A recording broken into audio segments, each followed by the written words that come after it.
Hello, friends. My name is Karen Gibble, and I am the Children's Ministry Director here at Antrim. It's my pleasure to share a devotional with you today, this Tuesday of Holy Week. Most of us aren't not very good at waiting, are we? Whether it's waiting in traffic, waiting for test results, or waiting for answers to prayer, waiting can feel frustrating and uncertain. But the truth is, much of our spiritual life happens in seasons of waiting. As we move through Holy Week, we often focus on the big moments: Palm Sunday, Good Friday, Easter morning. But on Tuesday of that week, Jesus spent much of the day teaching in the temple.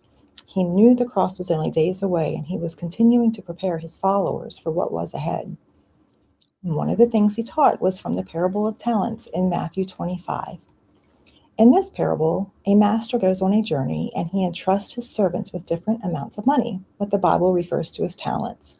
Two of the servants invest what they were given and multiply it, but the third servant, afraid and uncertain, buries what he was given in the ground and simply waits for the master to return. When the master returns, the first two servants are praised, and the master says to them, "Well done, good and faithful servant.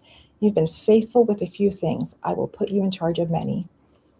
What stands out in this story is that the servants didn't know exactly when their master would return.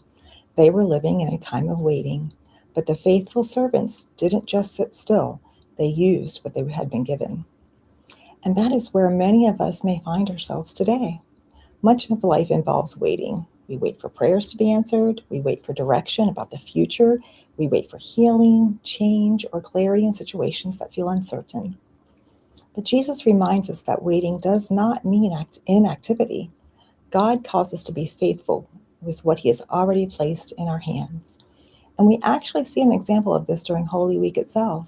After Jesus was crucified, the disciples entered a time of waiting. Everything must have felt so confusing and uncertain. The one they had followed for 3 years had died, and they didn't yet understand what God was about to do. From their perspective, it probably felt like the story had ended. But behind the scenes, God was still at work. The silence of Saturday was not the end of the story. Resurrection morning was coming. And in the same way, there are moments in our lives when it feels like nothing is happening, when we are simply waiting.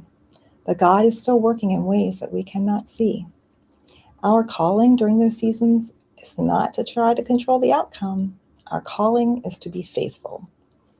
And faithfulness often happens simply.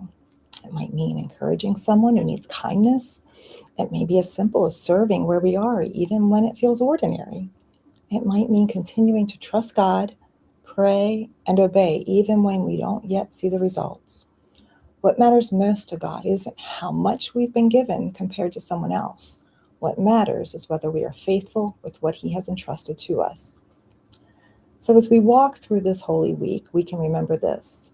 Even when we are in seasons of waiting, God is still working, because the story that leads to the cross